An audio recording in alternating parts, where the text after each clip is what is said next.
Welcome to the Resilient Butterfly Podcast. My goal is to share inspiring stories of healing and recovery through many diverse approaches and models. Our guests bring incredible lived experiences, insights, and/or professional expertise, each with their own unique path. While we highlight and celebrate these stories, our intention is to inform, inspire, and demonstrate resilience and creativity. This podcast does not endorse any one approach. We believe there is more than one way to heal, and we're here to showcase the resilience and possibilities that exist. Welcome back to Resilient Butterfly. I'm your host, Pam Feinberg-Rifkin, and today we will explore recovery through compassion, science, and lived experience.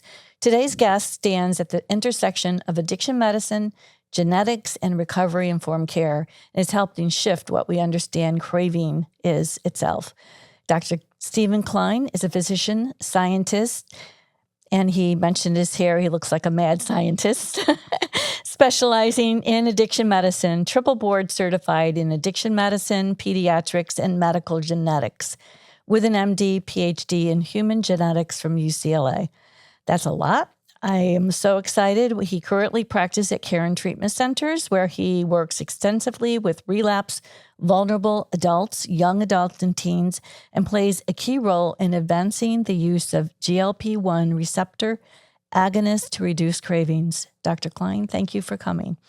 Thank you so much for having me. And there's this topic on GLP-1 we'll get to because there's so many questions people have, and some are a little skeptical and others are excited. So I really want to start with what originally drew you to medicine and eventually to addiction medicine.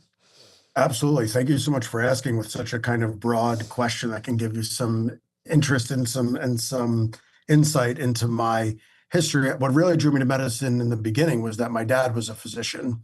So we always grew up talking about science. I'm one of three children. I'm the only one who went into medicine. So there's something that I have in common with my dad besides curly hair, which is that we think about kind of these abstract nature of disease and really how the human body and the human machine works. My dad was an endocrinologist and really thought very hard about the ways that the endocrine hormones affect the heart and other parts of the body. So I think that intellectual curiosity first drew me to medicine. I also had some experiences growing up. I am gay, and I always kind of wondered why I was different than the people around me. Sure. I think, honestly, that's what drew me to genetics. If medicine is, in fact, the study of how we're all the same, take 100,000 people and give them a medication and see how they react. I think genetics is the study of how we're all different. So what are the mutations in different parts of our DNA that make us different? And studying that first in college and then in my PhD, I just found amazing. And I found that it allowed me to combine a career with things that I loved, which was working with children and then understanding complex molecular biology. And I really, really loved it for many, many, many years. Mm-hmm. I was at the Children's Hospital of Philadelphia for 6 incredible years of training. But academic medicine is difficult. And at that time also, I'm a person in long-term recovery. Mm-hmm. I was growing my sober network at the same time as growing my academic pedigree. Mm-hmm. And I realized there might be an opportunity to combine yet another part of my passion in life, which is watching people recover from drug and alcohol addiction, substance use disorders. And 2 years ago, I completely shifted my career path and joined the then trainees and now faculty at care and treatment centers, where I work with the young adults, like you said.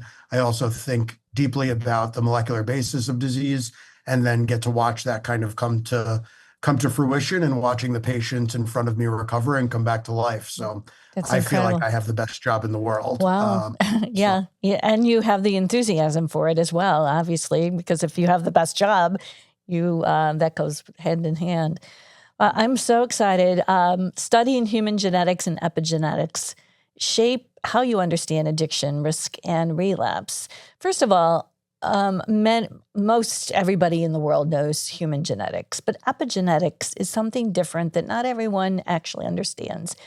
So can you explain epigenetics versus genetics? Absolutely. So epi is just a prefix that means above. So it means above the genetic code, which is oversimplified. So there's a little bit more to it. So I'll give you the description and the understanding that I tell everybody, whether it's parents of a child who have a genetic condition or patients now who want to understand epigenetics and how it relates to their addiction. So in the world of genetics, the best analogy that I have is a library. So in our library, we have 23 bookcases. Those are our chromosomes. On every bookcase, we have books. Those are our genes. So if we were to open a book, you were to see words. Those are our A's, T's, G's, and C's. So those are the genetic code that make up what you said. Most people have a basic understanding is human genetics. So when people think about genetic disease, they really think about a spelling mistake in one of those words or in one of those A's, T's, G's, and C's. Those are things that are readily passed on, and that's how all of the variation of the human condition is made, propagated, passed on, the driver of evolution and things like that. Interestingly, that's not the end of the story. So going back to our library, I can go through the library and stick little flags in the spines of the books. Those flags make it easier or harder for the librarian to find those books. That's our epigenetic code. So those flags can turn off and turn on genes without changing the words in the books or the genetic code themselves. It's a more adaptable, more plastic system than making a true mutation to the genetic code. So it's really a way that above the genetic code, we can alter our gene expression. So, for instance, in a family of, I have 5 siblings. In a family of 5 siblings, the epigenetics could be something during our lifetime, that the 5 siblings, but the next lifetime, their epigenetics could be different. Correct? Yeah, and each of you could have a separate experience. Exactly. And that's what's really interesting. So if let's just say for a second that you and your 5 siblings were identical twins. So you were, I don't know what we would call that. You were quadruplets plus 1. Yeah.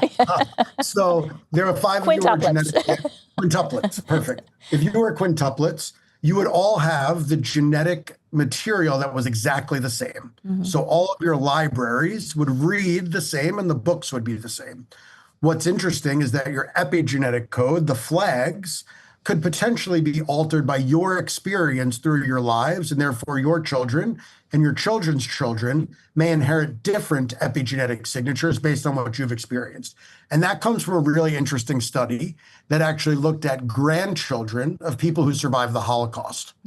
So there was an epigenetic signature because going through such terrible torture and starvation and things that really made the body adapt caused such a profound change in the epigenetics that it was actually inherited 2 generations later. So it's really a way that our experience changes our genetics. Sure. It's the way our kind of nature and nurture, if you will, come together. Right. Wow. That's a great explanation. Thank you for that. I've never heard it explained in a library with books. That's really interesting. You've spoken publicly about your own recovery. How does lived experience help you practice medicine today? I mean, lived experience for me is everything. Lived experience, I would say, as it relates to my recovery from drug and alcohol use disorders, and also from now, what I talk very publicly about too is my relationship with food. Like we just talked about, my background is in genetics and metabolism. I know a lot about the inner workings and the metabolism of the body and the way we use macromolecules and things like that. It didn't help me have any more control over what I was eating and then being in a somewhat of a conflicted relationship with my body image and my weight. In a similar way, I may understand all of the components of the neurobiology of addiction, but my lived experience tells me that this actually has to be something outside of the space between my 2 ears. I think that's where my lived experience really helps. When I meet a patient, I am really trying to help them have an experience where they start to be on that path, where they realize that potentially the answer to drug and alcohol addiction is finding that solution outside of yourself. That's a pretty hard thing to explain if you've never been through it. Sure. So I think, one, it's that experience with recovery, and also it makes me deeply empathetic to the fact that addiction is a disease. I tell patients all the time in my office, sometimes when we're talking about medications or family members' reactions to medication, if you came into my office and I was an oncologist and I told you that the treatment for the life-threatening cancer that you had was to stay with us for 28 days, you probably would without blinking an eye. But unfortunately, in recovery, we face a lot of stigma. And in drug treatment, we face a lot of stigma, which makes these decisions more difficult. Patients are navigating multiple emotional and family systems, and we have to be sensitive to all of those. Luckily, my patients are the patient themselves, and sometimes I can help them navigate those systems with their families and other people. Was there a moment in your training when you realized that traditional addiction models were not fully explaining why you were witnessing what you were witnessing clinically? I would say there were definitely times in my training where I just wish we had more. I wish we had more effective treatments that had a biological basis. So, in my opinion, there is a treatment for addiction. That treatment is recovery. Unfortunately, recovery is hard fought and nuanced, and in some cases, extremely expensive. And I don't mean that by treatment centers. I mean, you need family buy-in, you need resources, you need time away from work. These things are intensive in people's lives. So I think recovery is the treatment and is the cure for addiction. What I was struck by early in my training was real, and my own personal experiences, how profound cravings can be for drugs and alcohol, and also how pervasive and how suggestive the voice in your own head that talks to you about your cravings can be. And it was always my dream, my hope, and now my reality that we would have pharmacologic agents that could quiet the noise of that voice and give patients a leg up in that fight, especially in early recovery. In your perspective, is that why chronic relapse occurs, that voice in someone's head that they cannot get rid of? Or what is your perspective in chronic relapse? So I think relapse, to be completely honest, is just a part of addiction. So I think there's not a single person who has alcoholism or drug addiction that hasn't woken up multiple times in their path and said, today's the day I'm never going to drink again, or today's the day I'm never going to do drugs again, and flush the drugs down the toilet and threw the alcohol away only to drink that afternoon. When we talk about relapse now, it's really when people have tried, recovery or been in treatment and then have a return to use event. But I think it's more nuanced than that. I think relapse, or return to use as we call it now, really just shows how pervasive that voice is. Again, you can swear something off with or without a solemn oath that morning, only to return to it that afternoon. I don't necessarily think of individuals being prone or not prone to return to use. I think of recovery as a staged neurobiologic transformation. And sometimes we're just meeting patients earlier in that transformation, and sometimes it's later. Sure. What patterns do you see neurologically or metabolically in relapse-prone patients? I wouldn't say that there are neurologic signals. So I'm someone who's very careful with words. So I think metabolic signals, as far as things that we're measuring that have numbers attached to them, I wouldn't say that that's something that we're necessarily at the point of doing right now. I would say that there are definitely some trends in people who experience return to use and multiple kind of treatment events. I think trauma is very pervasive. I think early childhood events are very pervasive and sometimes predictive. I think, there are some maybe characteristics of people who are predisposed some way to use alcohol or drugs problematically, people who are very sensitive, people who maybe are different makeups. But I wouldn't say those are the types of things that I as a scientist kind of am quantifying. We're getting there. Sure. And actually, I think one of the things about GLP-1s that's so amazing is once you have a really great medication, it allows you to start to understand the question a little bit more.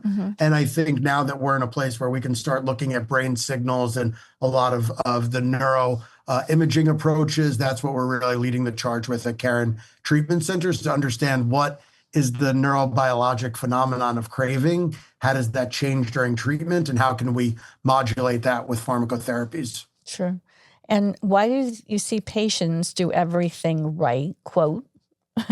And what does that mean, everything right? Because there's so many factors that people throw at someone in treatment, right? And still feel overpowered by these cravings. Is that the voice in their head? And is that related to the chronic stress or whatever they've actually had in their life? Yeah, I mean, I think you raise a couple interesting points there. Number one, what is everything right? So I think, just because you're checking boxes, again, thinking about this staged neurobiologic approach, I think there's a lot of things that we recommend. So, doing residential treatment for people with severe disease and engaging in therapy and using medications and doing all the different wraparound amazing clinical services. I think that is part of starting this trajectory of change.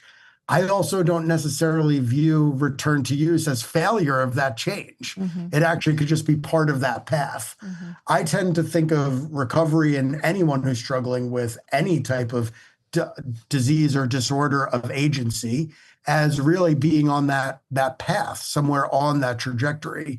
So I don't know when patients are going to finally get it and things are going to click and they get to that place where they can put down drugs and alcohol forever. I know what it's looked like for myself for the past 9 years. Mm-hmm. But, I think that's very personal and very different for everybody. And that's not necessarily how traditional medicine is practiced. So I think that's why we're at a really interesting inflection point and potentially changing point, which is we need to know what we're measuring. Sure. And again, going back to having these amazing medications now, maybe we can understand better how the brain is responding to treatment and to reduction in cravings and ability to resist return to use.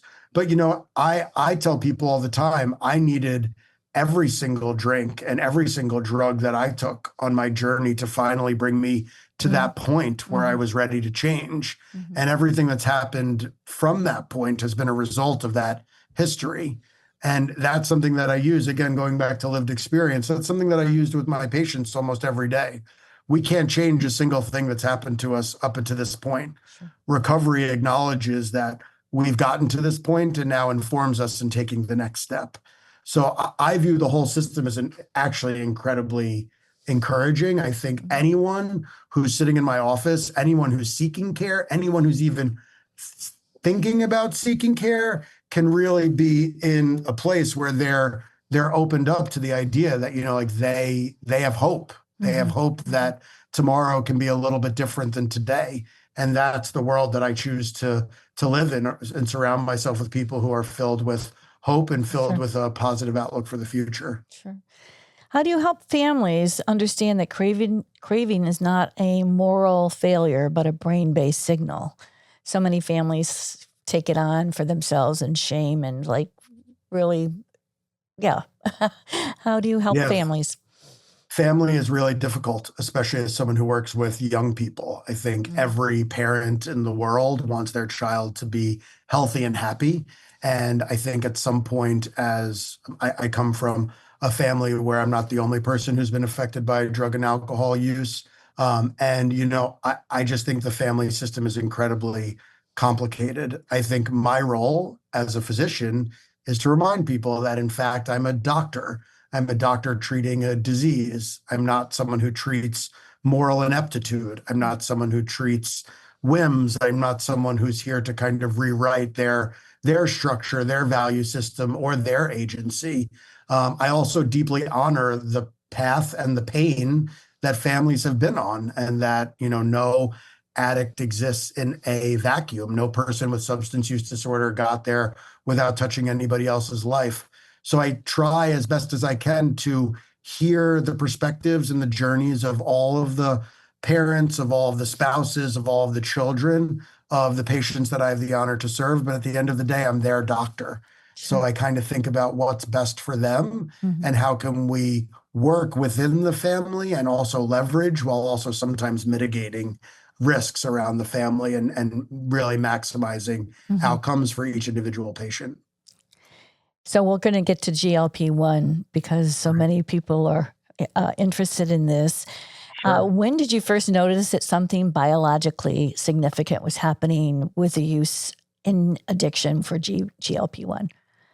So to be completely honest, again, this is a lived experience question for me because I'm a person on a GLP-1. So the first time that I realized that something was happening in the realm of addiction was the first time that I took one. So I was a medical resident in the pandemic, and I was in pediatrics at the Children's Hospital. They moved us around a little bit so we could cover the emergency room, and it was incredibly stressful. A lot of stress, a lot of not knowing what was going on, a lot of wondering if there was going to be masks or how the pandemic would affect children, especially. And at the same time, a lot of our coping skills were taken away. So gyms were closed, no dinner with friends, no being able to socialize as much. And at that time, I reverted to a coping skill that I had used more through childhood and early adolescence, which was food. And I put a lot of weight back on. At that time in my career, I was about 4 years sober from drugs and alcohol. So I put on all this weight. I wasn't really feeling great about myself. And then the pandemic kind of waned. And I met with my primary care doctor, and she put me on Mounjaro, which is now rebranded as Zepbound. And honestly, the first time that I took that medication, I would say in the first month, I had this kind of incredible response like, wow, this is the way life can be. I realized that I was addicted to food way before I was addicted to drugs or alcohol. I was always thinking about what I was going to be eating next. I was always thinking about the Chinese food I'd be ordering after a long shift. I was always thinking about dessert before appetizers had even come. Like I was just preoccupied with food. And all of a sudden, it became clear as day. This is how other people exist and potentially what other people's experience is. They're not just overrun with these really loud cues to eat and overeat and seek food. And it was just amazing for me. It was a really transformative experience.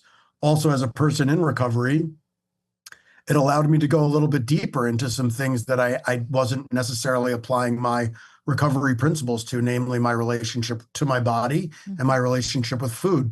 And it just allowed that to go much deeper and really for me to understand it, largely because I wasn't in it as much.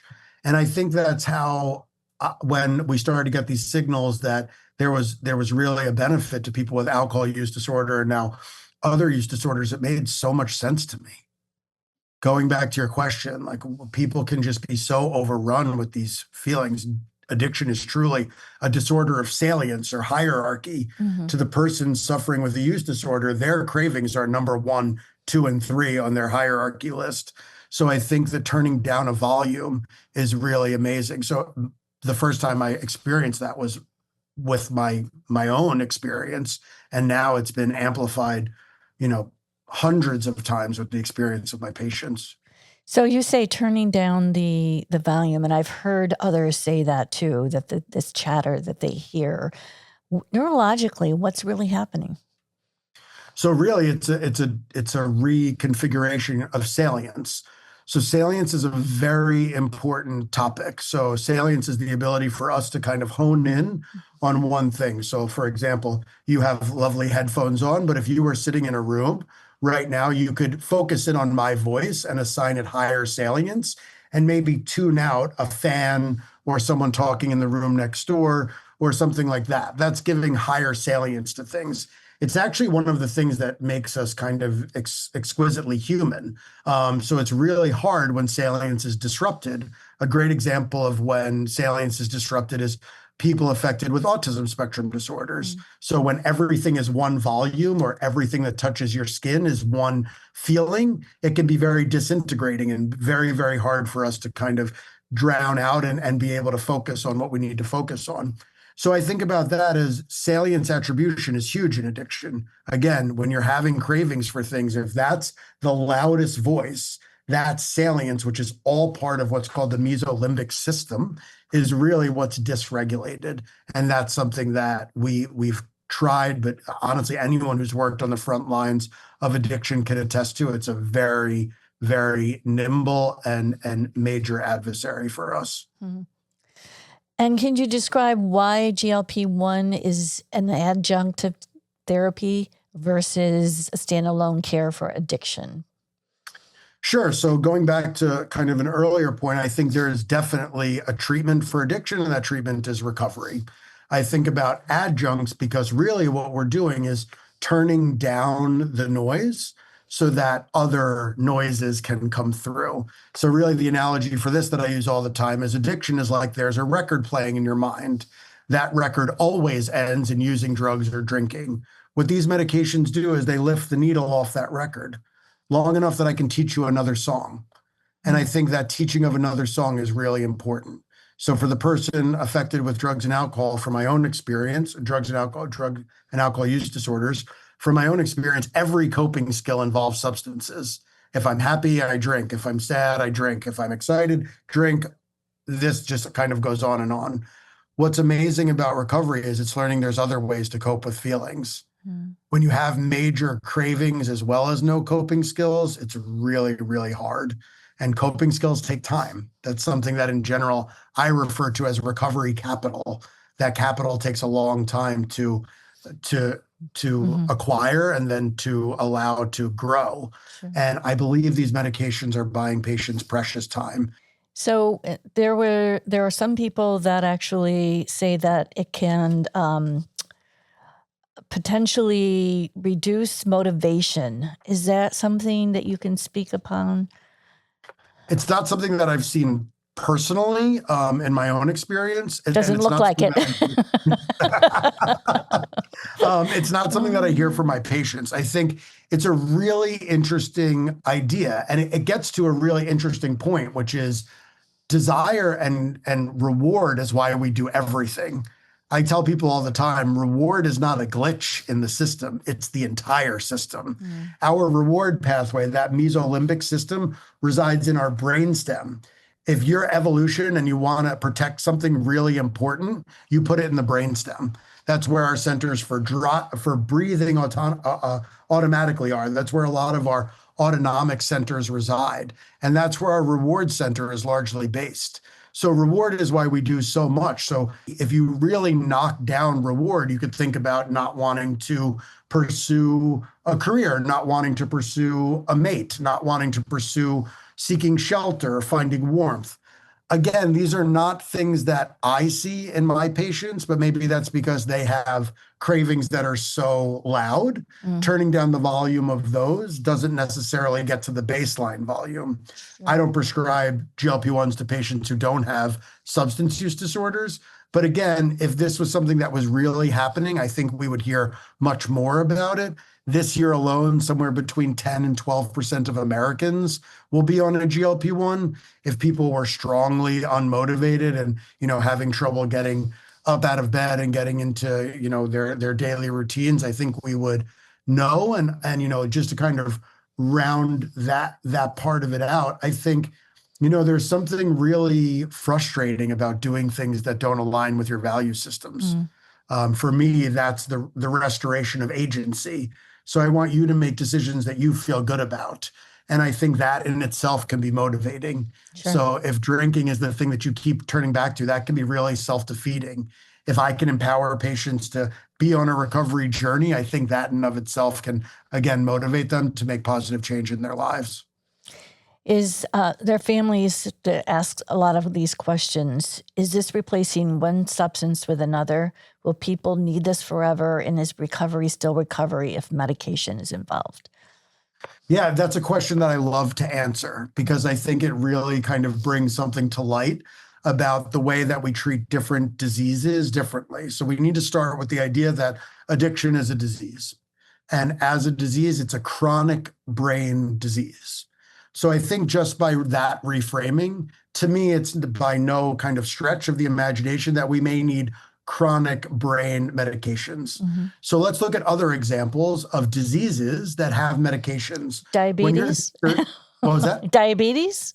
Diabetes, great example. So when your doctor, when you have diabetes, starts you on insulin, the conversation is not, when do I get off of this? When your doctor starts you on a statin for lowering cardiovascular risk, it's almost assumed that that will be for the rest of your life. When you're started on something for hypertension, that's a long-term medication.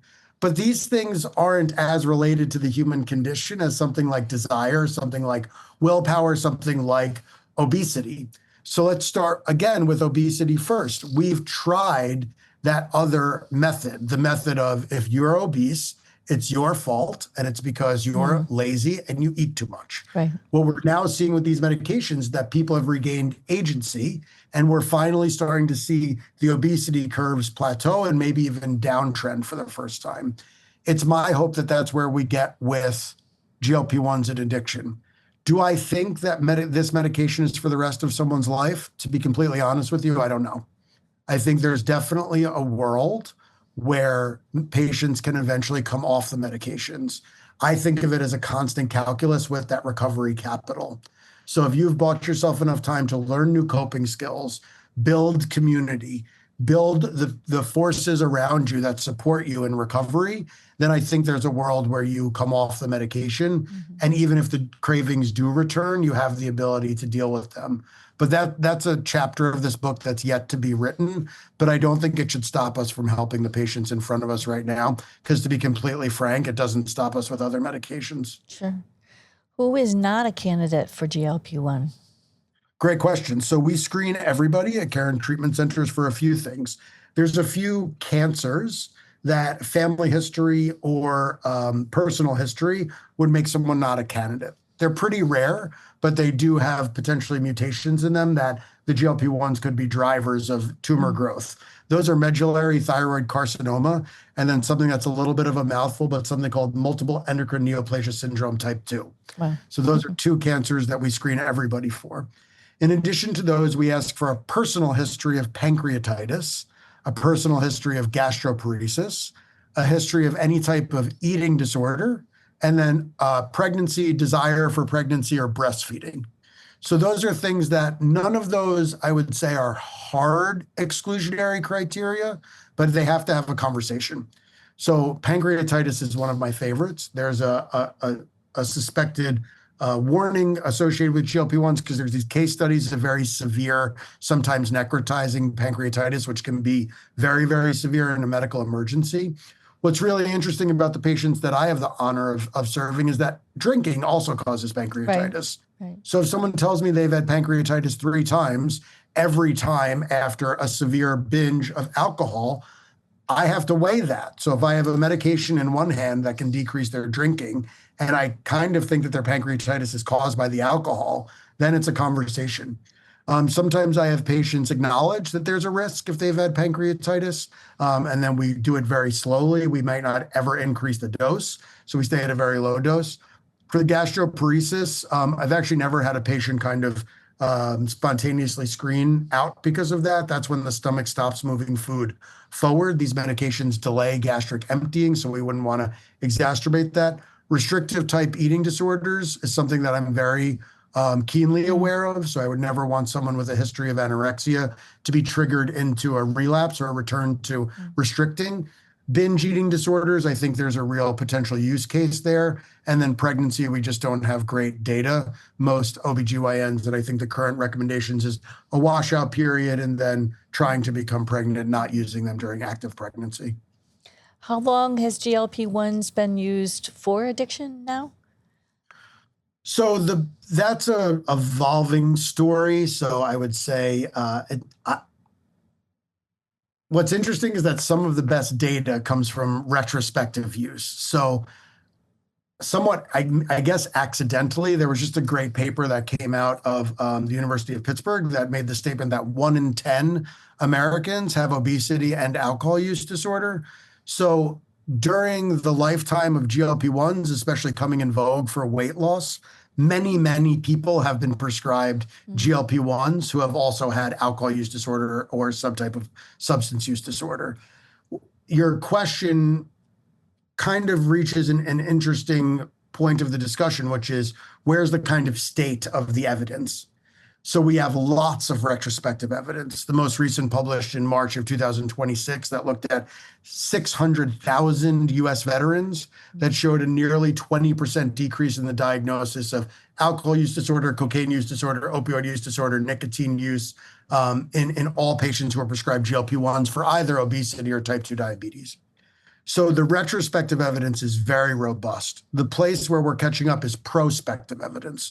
So randomized controlled trials. There's really two. One was in 2025, Hendershot et al. One was more recently. That's when we randomized patients to either get a GLP-1 or a placebo. The signals in those studies are very robust, but we're still collecting that data now. So I used a lot of words to say we don't necessarily know when it started because alcohol use disorder is so pervasive. Patients who have type 2 diabetes and obesity were likely prescribed these medications for as long as they've been around. As far as being used for a primary indication, I would say we are leading that charge at Karen Treatment Centers. We're one of the only treatment centers that has a GLP-1 program under our treatment center kind of roof, and that enrolls patients on a daily basis. We believe that the data is very compelling and that the benefits far outweigh the risks, and the patient stories and the experience that we're having is only reinforcing that. Are you doing work with GLP-1s only in residential or as an outpatient at Karen? When patients leave, the prescription can follow them. Got it. So but they're not started outpatient. They're in residence in a residential program when they start. At Karen, yes, everyone is started in residential treatment, and then it follows them into the outpatient setting. Got it. We don't have a pathway yet for patients to come in from outpatient to be prescribed GLP-1s. When do you think that this may be more widely used? I think the next big step is going to be a few of the amazing clinical trials that are being run by NIDA, the National Institute of Drug Addiction, and other government agencies. They should be coming out with data in the next 6 to 8 months. So a few really strong clinical trials will lead to FDA approval. Once the FDA acknowledges that these medications can be used for this as a primary indication, I think then it will open up much more widespread usage, especially because that will make a path forward for reimbursement from insurance companies and then make them more accessible. And I think that'll be the major next step in this journey is acknowledgement. Even after that, we know, for example, there are great medications that are FDA approved right now for alcohol use disorder and especially for opioid use disorder. Unfortunately, because of some of the conversation earlier, there's stigma around those medications. From one of the questions you asked, is it replacing one medication with another? Is recovery still the same? For some reason, we get into a lot of ethical minutia when it comes to this, and there will always be barriers. Why I love the GLP-1 conversation right now is because it's bringing obesity and addiction in close proximity and making us as a society rethink both of those. It's actually really hard to have a BMI of 40 if you can't walk into a restaurant and order 2,000 calories in one appetizer. It's also more likely that you're going to be an addict or someone who struggles with alcohol use disorder or substance use disorder if you live in a society that sold our dopamine signaling to the highest bidder for the last 3 generations.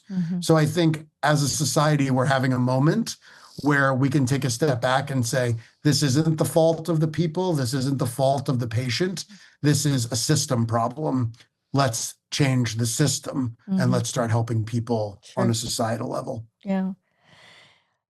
Can you talk about the dose and monitoring and integration with therapy at Karen or as someone leaves? Yeah, so the dosing, it's actually great. And from my experience and also what's coming out in the literature, there seem to be 3 dosing areas, 3 dosing ranges.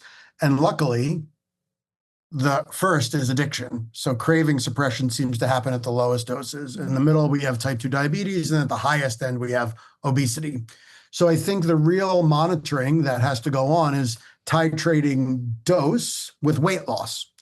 So I practice medicine in the United States. A lot of the patients that I meet are in the FDA-approved range for weight loss, which is a BMI above 30. Even BMIs 27, 28, and 29 are people who come into my office and say, I wouldn't mind losing 5 to 10 pounds. The story gets a little more interesting with monitoring when we get below BMI 27, especially below BMI 25. Those are people who probably don't have too much weight to lose. And that was really something that we wanted to monitor very, very closely. What we find is at the lowest end, using the the GLP-1 agent, which we use, which is semaglutide, which is the active ingredient in Ozempic and Wegovy, really that there is a possibility to be on a low dose without losing significant weight. And that's been something that's been really transformative for the patients that we have in that arena that are low, I would say normal or even low normal BMI. And as you continue to show promise for GLP-1s, how is this going to affect with early intervention, reducing shame after relapse, and families who feel out of options? Yeah, I love that question. So I think there's a real opportunity here to truly practice preventative medicine in a way that maybe we haven't before. So addiction care right now is very reactive. So most of the addiction services that we have are for people who already have gotten to the point where they identify with capital kind of A addiction, and they have substance use disorder, which by the DSM-5 we would characterize as severe. I think what's amazing about the accessibility of these medications in a perfect world where they're affordable and accessible is that we could potentially identify people who don't yet have that kind of identity of themselves and just want to decrease their drinking a little bit. And maybe we can take problem drinkers and divert them from ever having substance use disorder. I think that's the type of medicine I'm most excited about participating in. I also think that we have a real opportunity to shift the narrative as it relates to families and as it relates to society at large. For example, Oprah was on the cover of People magazine for the first time ever in her very public fight with her own weight. She's now able to control her weight with a GLP-1. I think that really sets the stage for an interesting conversation in that Oprah has enough money that she could hire someone to exercise every single one of her digits and extremities independently. If she can't control her weight, who can? And I think that's really the conversation that we have to be having, which is, what is it to have agency? What is it to be able to make decisions in a system that's truly rigged against us? I mean, we are bombarded with dopamine signals now from the time we wake up, roll over and look at our phones to the time we go to sleep. So these dopamine signals and disrupting them and pirating them has consequence.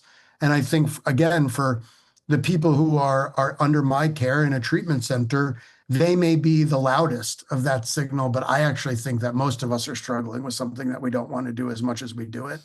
And I think these medications offer us a way to start that conversation. Sure. Well, this is really, really exciting. It's having some breakthrough for people that have chronically relapsed or haven't even tried yet because they can't even get to that point. And as you say, when we see people, the families are very desperate and they have to be intervened on. And sometimes we have to then ask a lawyer to Marchman Act them down here in Florida to get them legally into treatment to save their lives. And this is really profound. So I appreciate all this information. And I would love to follow up maybe in a year and see where everything is. And can you tell the listeners where you can be found at Caring Treatment Centers and about Caring Treatment? Yeah, absolutely. So I can be found in Caring Treatment Centers in Pennsylvania. However, Caring Treatment Centers is also in Florida and a number of other states. We can be found on the internet. It's Caron with a C, C-A-R-O-N. I'm on their website. They can reach out to me directly. I'm also on Instagram and on TikTok and on LinkedIn. I'm very accessible, very vocal about this movement in society and decreasing the stigma around addiction. Caron offers incredible world-class wraparound clinical services, as well as cutting-edge medical interventions such as GLP-1s, and really is leading the field in neurointerventions as well at both campuses. So if you're out there and you're struggling and you need help, please reach out to me. I can get you in touch with the right people at Caron or find Caron's website. We have an incredible team of people who are just waiting to meet you, hear your story, and figure out how we can help you. In addition, Feinberg Consulting will help the family gather the person that needs help to be able to help the family unite and be able to get them into treatment. And we can be reached at feinbergcare.com at 248-538-5425. And we work closely with Karen and other treatment centers across the country. Very pleased that Karen is really stepping into some really beautiful work that they're doing right now. And this is my first time meeting you, and I'm so excited, really. Thank you so much for coming on. Thank you so much for having me and the amazing attention and nuance you're giving to this, which is a complicated subject, but something that I think is really exciting and really will help and affect a lot of people. Thank you. Thank you for joining the conversation today. If you are seeking help for yourself or a loved one, please reach out to our Feinberg Consulting team at 248-538-5425. That's 248-538-5425, and check out our website at feinbergcare.com. I'm grateful for our guests and all who have joined us today. Make sure you follow us on Apple, Spotify, or anywhere you listen to podcasts.